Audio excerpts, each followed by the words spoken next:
چھٹا باب، خیرات کے بارے تعلیم۔ خبردار، اپنے راست بازی کے کام آدمیوں کے سامنے دکھانے کے لیے نہ کرو، نہیں تو تمہارے باپ کے پاس جو آسمان پر ہے تمہارے لیے کچھ اجر نہیں ہے۔ بس جب تو خیرات کرے تو اپنے آگے نرسنگا نہ بجوا، جیسا ریاکار عبادت خانوں اور کوچوں میں کرتے ہیں، تاکہ لوگ ان کی بڑائی کریں۔ میں تم سے سچ کہتا ہوں کہ وہ اپنا اجر پا چکے۔ بلکہ جب تو خیرات کرے تو جو تیرا داہنا ہاتھ کرتا ہے اسے تیرا بایاں ہاتھ نہ جانے، تاکہ تیری خیرات پوشیدہ رہے۔ اس صورت میں تیرا باپ جو پوشیدگی میں دیکھتا ہے تجھے بدلہ دے گا۔ دعا کے بارے تعلیم۔ اور جب تم دعا کرو تو ریاکاروں کی مانند نہ بنو، کیونکہ وہ عبادت خانوں میں اور بازاروں کے موڑوں پر کھڑے ہو کر دعا کرنا پسند کرتے ہیں تاکہ لوگ ان کو دیکھیں۔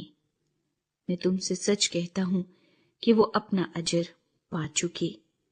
بلکہ جب تو دعا کرے تو اپنی کوٹھڑی میں جا اور دروازہ بند کر کے اپنے باپ سے جو پوشیدگی میں ہے دعا کر۔ اس صورت میں تیرا باپ جو پوشیدگی میں دیکھتا ہے تجھے بدلہ دے گا۔ اور دعا کرتے وقت غیر قوموں کے لوگوں کی طرح بک بک نہ کرو، کیونکہ وہ سمجھتے ہیں کہ ہمارے بہت بولنے کے سبب سے ہماری سنی جائے گی۔ بس ان کی مانند نہ بنو، کیونکہ تمہارا باپ تمہارے مانگنے سے پہلے ہی جانتا ہے کہ تم کن کن چیزوں کے محتاج ہو۔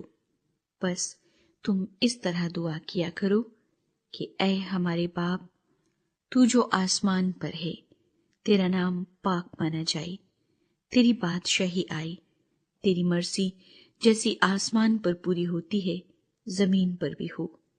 ہماری روز کی روٹی آج ہمیں دے، اور جس طرح ہم نے اپنے قرض داروں کو معاف کیا ہے تو بھی ہمارے قرض ہمیں معاف کر، اور ہمیں آزمائش میں نہ لا بلکہ برائی سے بچا، کیونکہ بادشاہی اور قدرت اور جلال ہمیشہ تیرے ہی ہیں، آمین۔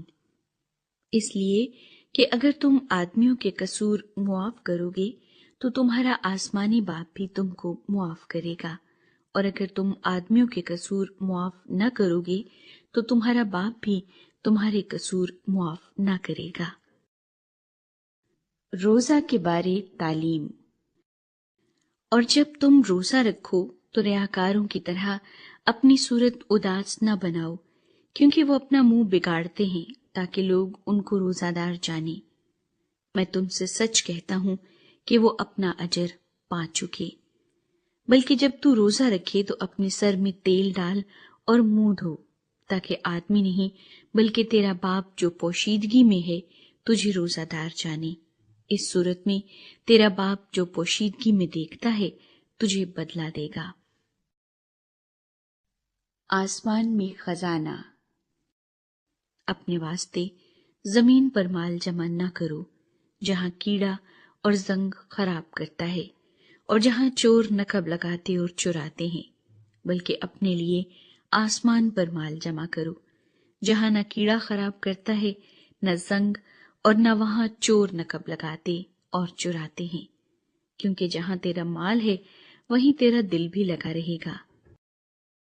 بدن کا چراغ۔ بدن کا چراغ آنکھ ہے۔ بس اگر تیری آنکھ درست ہو تو تیرا سارا بدن روشن ہوگا، اور اگر تیری آنکھ خراب ہو تو تیرا سارا بدن تاریک ہوگا۔ بس اگر وہ روشنی جو تجھ میں ہے تاریکی ہو تو تاریکی کیسی بڑی ہوگی۔ خدا اور دولت۔ کوئی آدمی دو مالکوں کی خدمت نہیں کر سکتا، کیونکہ یا تو ایک سے عداوت رکھے گا اور دوسرے سے محبت، یا ایک سے ملا رہے گا اور دوسرے کو ناچیز جانے گا۔ تم خدا اور دولت دونوں کی خدمت نہیں کر سکتے۔ اس لیے میں تم سے کہتا ہوں کہ اپنی جان کی فکر نہ کرنا کہ ہم کیا کھائیں گے یا کیا پئیں گے، اور نہ اپنے بدن کی کہ کیا پہنیں گے۔ کیا جان خوراک سے اور بدن پوشاک سے بڑھ کر نہیں؟